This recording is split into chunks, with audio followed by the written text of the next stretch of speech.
मुंबई उपनगरीय रेलवे क्षेत्र में अवैध फेरी वालों के खिलाफ हर दिन कार्रवाई करने का आदेश। मुंबई एक ही दिन में दो मुखर आवाजी गौरव वल्लभ और संजय निरुपम कांग्रेस से गए। मुंबई में कांग्रेस को बड़ा झटका लगा। मुंबई मेट्रो इसी महीने के अंत तक शुरू हो सकती है। मुंबई मेट्रो 3 जल्द होगा संचालन। महाराष्ट्र में सिर्फ 28 दिनों में लू के 23 मामले, बढ़ सकते हैं मामले। मुंबई महाराष्ट्र में 4 दिनों तक भारी बारिश की संभावना, जगह जगह मौसम विभाग ने अलर्ट जारी किया। भारतीय नौसेना ने 9 समुद्री लुटेरों को पकड़ा। मुंबई में तकनीकी खराबी के कारण मेट्रो सेवा हुई बाधित, यात्री हुए परेशान। राष्ट्रपति द्रौपदी मुर्मू ने कैंसर के इलाज के लिए स्वदेशी CAR-T सेल थेरेपी की शुरुआत की। फर्जी कास्ट सर्टिफिकेट केस में नवनीत राणा को सुप्रीम कोर्ट से राहत, चुनाव लड़ने का रास्ता हुआ साफ।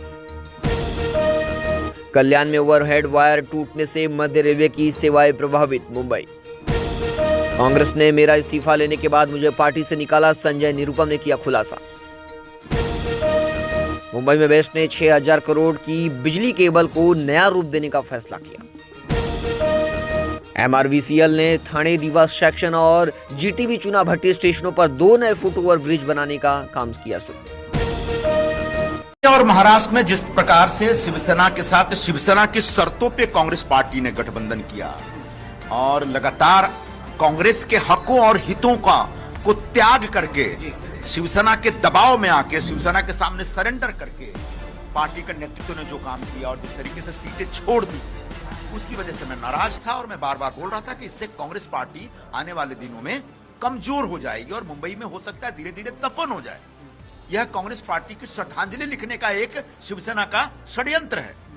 अब इतना बड़ा सच और पार्टी को बचाने के लिए जो मैं सच जाहिर कर रहा था, उस सच को मानने स्वीकार करने के बजाय पार्टी ने उस सच बोलने की सजा मुझे दे दी है। ठीक है, पार्टी का नेतृत्व को अगर लगता है सही है तो सही है, लेकिन इसका नतीजा आगे ये होगा कि पार्टी आने वाले दिनों में और भी बदतर स्थिति में आ सकती है। देखो, हमसे बात करेंगे कांग्रेस के कई लीडर, जैसे कि अशोक चौहान की बात करें, मिलिंद देवरा की बात करें। अब हमने देखा राजा चंद्र जो नेता है गौरव वल्लभ, वो भी पार्टी छोड़ के बीजेपी में शामिल हो गया है। मिलिंद देवरा सिंधे में क्या कहीं ना कहीं कांग्रेस के नेता जो है उनके पर ध्यान दिखा के कहां वजह आप देख रहे हैं, क्या कमियां देख रहे हैं? जो कांग्रेस पार्टी के जो नेता हैं, कांग्रेस पार्टी के जो नेता है, जो सही सोच रखने वाले नेता है, निश्चित तौर पर उनकी बातें नहीं सुनी जा रही है, जिसकी वजह से वो एकदम से परेशान हाल होकर के धीरे धीरे निकल रहे हैं। वही हालत हमारा भी है। अब मैं कहां जाऊंगा ये आने वाले दिनों में बता दूंगा, अभी कोई जल्दीबाजी नहीं। जिस प्रकार से आपने ट्वीट किया था कि देश में 3 चीजें, जैसे कि आपने कहा कि सोने का भाव, लड़की और मोदी, क्या आपको लगता है भी मोदी लहर बरकरार है? हालांकि ममता बनर्जी कह रही है कि कहीं भी मोदी लहर नहीं है, कांग्रेस भी कह रही है, विपक्ष भी कह रहे हैं। क्या आपको लगता है मोदी लहर बरकरार है?